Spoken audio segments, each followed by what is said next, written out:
De Diego Dukelski Gómez entre la ley y el derecho es una aproximación y prácticas jurídicas alternativas, donde las situaciones de abogados y jueces, fiscales, clientes, público en general, el Estado, tiene a su cargo una gran responsabilidad. La potestad de castigar y de juzgar es seguramente, según Luigi Ferrajoli, cuando a Condorcet y Montesquieu, el más terrible y odioso de los poderes, el que se ejerce de la manera más violenta y directa sobre los poderes. Estamos hablando de los temas más conflictivos entre el Estado y los ciudadanos, que tienen que ver directamente con la libertad, entre seguridad social y derechos individuales. Y ahí estamos hablando del derecho penal, que ha estado siempre en el centro de la reflexión jurídico-filosófica. Porque, señores, tiene que ver directamente con la libertad, tiene que ver con uno de los derechos más preciados. Desde este ámbito, el de la filosofía del derecho, se ven estos trabajos como los denominados nuevos intereses sociales. Cabe aclarar al respecto que nuestra postura filosófica enrola en las denominadas teorías críticas del derecho, las cuales una de las principales premisas epistemológicas consiste en un enfoque interdisciplinario de otras ciencias sociales. En tal sentido, ha sostenido Carlos Córdoba, refiriéndose al surgimiento de estas teorías, que permeaba la idea de que para dar cuenta de la especificidad de lo jurídico era menester comprender la totalidad estructural que lo contenía, es decir, la totalidad social, y que para ello se necesitaba constituir un saber multi y transdisciplinario que se desplegara como lugar de intersección de múltiples conocimientos históricos, antropológicos, políticos, económicos, psicoanalíticos, lingüísticos, etc. Por supuesto, si bien aquí no nos dedicaremos de forma directa a temas estrictamente vinculados a la práctica penal, sus puntos de contacto serán múltiples desde el momento en que trataremos precisamente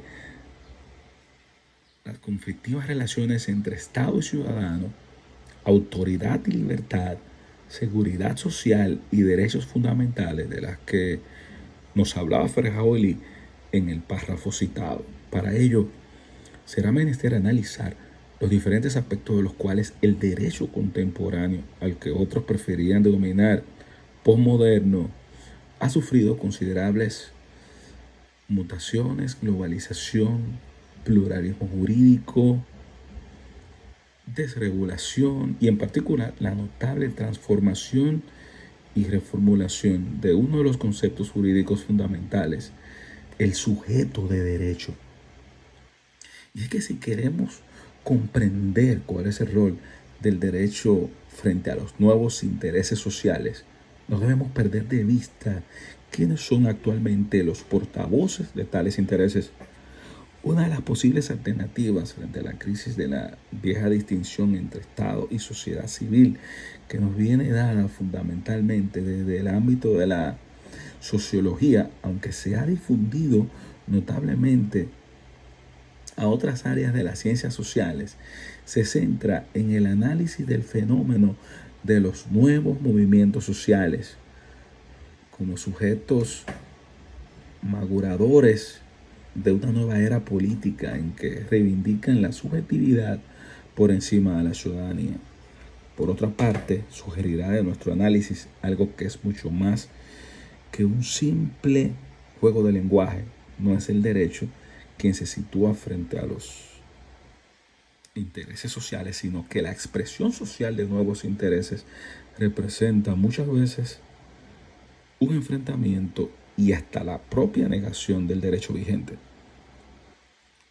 Sin explayarnos sobre un tema que será tratado fundamentalmente más adelante, podemos recordar a modo introductivo que muchas de las estrategias de acción implican actividades que desde un enfoque meramente normativista serían consideradas ilegales, como por ejemplo la ocupación por parte de activistas antinucleares hermanos occidentales en febrero de 1975 de los terrenos de los que proyectaban construir la central nuclear de Weil cerca de Friburgo, o los frecuentes casos de invasión de tierras de los suburbios de las grandes ciudades latinoamericanas. Otras veces, en cambio, es el Estado que actúa desde la ilegalidad o la ilegitimidad, y son los movimientos sociales quienes encuentran un aliado en la justicia para la satisfacción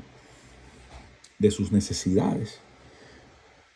El siguiente paso será tratar de explicar cómo, en virtud de los fenómenos analizados, podemos afirmar que nos encontramos frente a la emergencia de un nuevo sentido común jurídico y político, desde el cual es posible fundamentar una nueva teoría de la democracia y la emancipación, liberados de la doble caída, teoría política del liberalismo realizado y de la caricatura grotesca del socialismo real. Paralelamente, en la última etapa del trabajo, estudiaremos el rol que viene del derecho alternativo y en este proceso de radicalización democrática. Entender el derecho como una práctica social de naturaleza discursiva nos permitirá evitar caer en el reduccionismo que implicaría concebirlo como una mera corriente jurisprudencial continuadora de sus ya acabados fenómenos europeos. Para Jacinto Nelson de Miranda, el movimiento es fruto del momento histórico porque pasamos y expresión de la realidad social.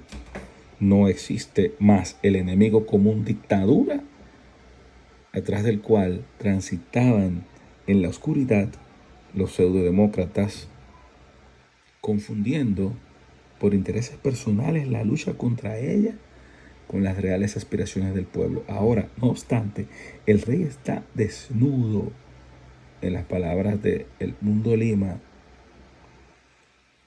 y la cuestión sigue siendo la plena posibilidad de manipulación de la ley por los operadores jurídicos.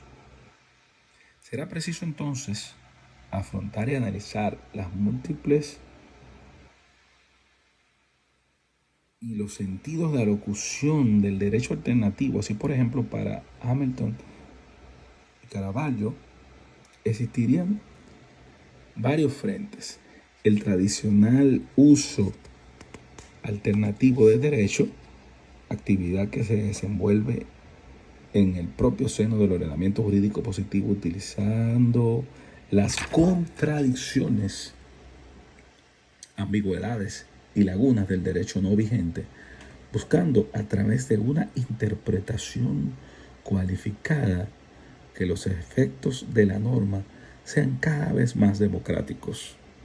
En este punto analizaremos como principal antecedente el fenómeno surgido en Italia cuando el pensamiento jurídico de los 60 se transforma en la década siguiente al teorizarse el carácter político de la actividad del jurista, al tiempo que se reafirma la politicidad del derecho a partir de las ideas divulgadas por un conjunto de jueces agrupados en magistratura democrática, corriente interna de la Asociación Nacional Magistrati, fundada en 1964.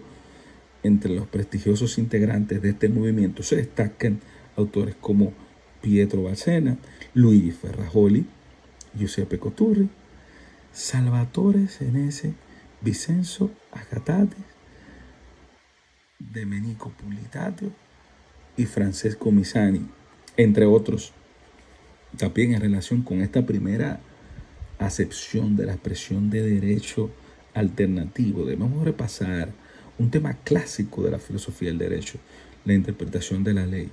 Uno de los puntos en que existe acuerdo en la discusión metodológico-jurídica contemporánea, en que ya no es posible afirmar seriamente que la aplicación de las normas jurídicas es sino una subsunción lógica bajo premisas mayores formuladas abstractamente. La vieja disputa entre formalistas y realistas se encuentra actualmente superada. En tal sentido, fueron sustanciales los aportes de las corrientes hermenéuticas de quien Gadamer es un referente paradigmático para el autor de Verdad y Método de la Interpretación. Supone un acuerdo entre la objetividad de un texto y la subjetividad de un lector. Ambos cambian al superarse la tensión inicial. Todo acto de lectura moviliza las ideas previas, los prejuicios y preconceptos del lector, que organizan un esquema propio que no siempre es posible reducir al texto. ¿Qué les ha parecido de Diego Duques Gómez, abogado de la Universidad de Buenos Aires, profesor regular adjunto de Teoría General y Filosofía del Derecho de esta universidad prestigiosa, donde también se desempeña como profesor de maestría en Filosofía del Derecho? Yo soy Elín Sepúlveda. Sígueme en todas las redes sociales. Déjame en la caja de comentarios qué te ha parecido el tema de la interpretación de la ley, entre la ley y el derecho, esta aproximación a las prácticas jurídicas alternativas. ¿Qué piensas de los actores del sistema?